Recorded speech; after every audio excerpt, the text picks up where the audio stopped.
மதுரையில் ஓய்வு பெற்ற அரசு ஊழியர் வீட்டில் 10 லட்சம் ரூபாய் கொள்ளையடிக்கப்பட்ட சம்பவம் அதிர்ச்சி ஏற்படுத்தியிருக்கிறது. கூடுதல் விவரங்களை செய்தியாளர் ஜெகநாத் வழங்கிட நாம் கேட்கலாம். ஜெகநாத், வணக்கம். என்ன நிகழ்ந்தது? கொள்ளை சம்பவம் தொடர்பான தகவல்கள் என்ன? வணக்கம். மதுரை மாவட்டம் அலங்காநல்லூர் அருகே இருக்கக்கூடிய ஒரு கிராமம் தான் முடுவார்பட்டி. இந்த கிராமத்தை சேர்ந்தவர் பழனி. அவருக்கு வயது 67. மதுரை மாவட்ட ஆட்சியர் அலுவலகத்துல பணிபுரிந்து தற்போது ஓய்வு பெற்று இவர் தனது வீட்டில் இருந்து வசித்து வருகிறார். வழக்கம் போல அவர் வீட்டில் பார்த்தீங்கன்னா பீரோவில் அண்மையில் விவசாய நிலம் ஒன்று விற்பனை செய்திருக்கிறார். அந்த விவசாய நிலத்தை விற்பனை செய்த நிலையில 10 லட்சம் ரூபாய் ரொக்கம் மற்றும் 3 சவரன் நகை அவர் வீட்டில் பீரோல வச்சிருக்காரு.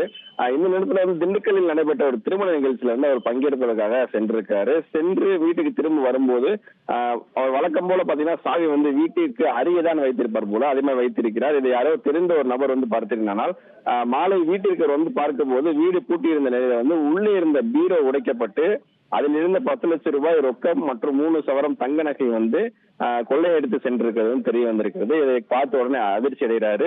இதனை தொடர்ந்து பழனி பாலமேடு காவல் நிலையத்தில் புகார் அளிச்சிருக்காரு. புகாரின் பேரில் தற்போது பாலமேடு போலீசார் கைரேகை தடயவியல் நிபுணர்களை வரவழைத்து மேற்கொண்டு விசாரணை நடத்தி வருகிறார்கள்.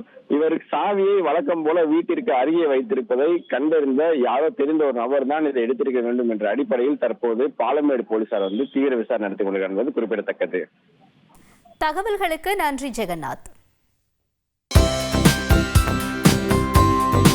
தந்தி டிவியை உங்கள் கேபிள் டிவி ஆபரேட்டரிடம் இலவசமாக கேட்டு பெறுங்கள்.